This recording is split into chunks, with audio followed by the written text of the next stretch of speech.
In the early 1900s, herring fishing was a big industry.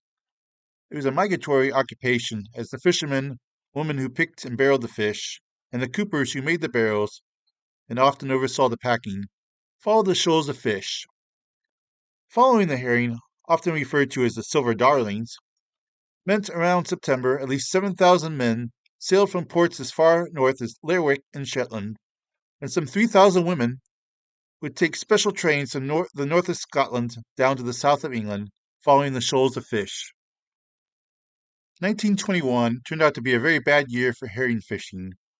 Among other issues, there was less demand from continental Europe, where many countries such as Germany were still recovering from World War I.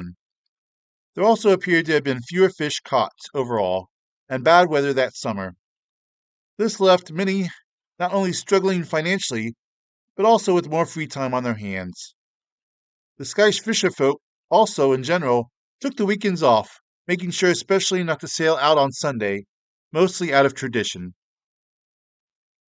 Into this mix came a man by the name of Jock Troup, usually called Jock.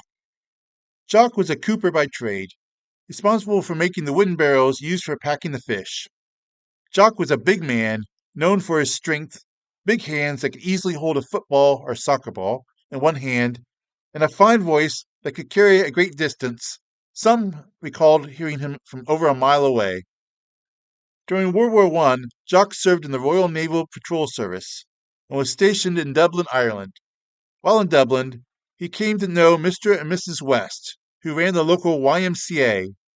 Their kindness touched him, and when they invited him to a gospel meeting, he attended, where he came under conviction and turned his life over to God. After the war, Jock continued to work for a time as a cooper, but he also felt the call of God to be an evangelist, preaching powerful and down-to-earth messages. In the autumn of 1921, he joined the flow of fisherfolk down to Yarmouth in the south of England.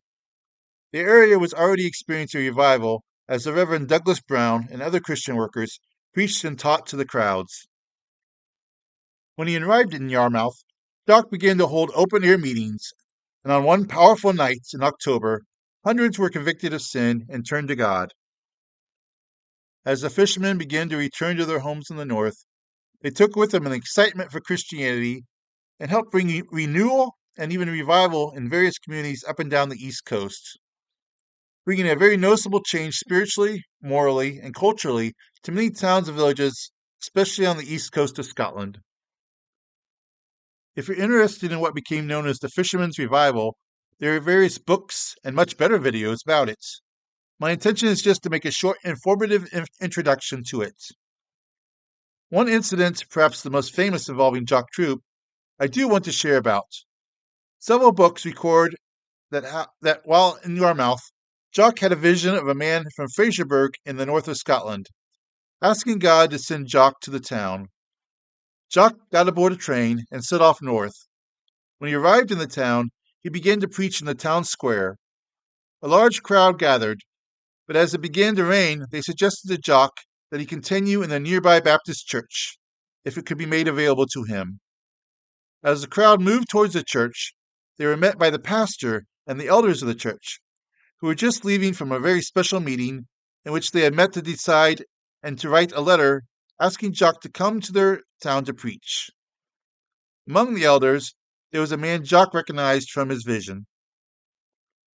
Jock continued to preach in the open air, as well as the Baptist church, until the crowds that came to hear him grew so large they had to move to the larger parish church.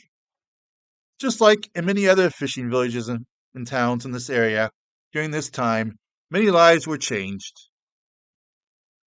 There's one final story I want to relate about Jock Troup, as it has a slight personal connection to me. Jock's final months were spent on a preaching tour of the United States. His doctor had warned him about the strain put on his health by his nonstop preaching and other evangelistic activities, but Jock continued to take speaking engagements.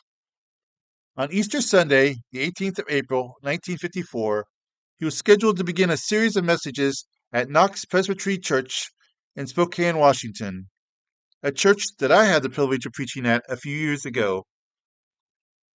Jock had just begun to speak, saying that his text was, "You must be born again," when he collapsed and died shortly after. I hope that you have enjoyed this short introduction to Jock Troup, the Cooper turned preacher.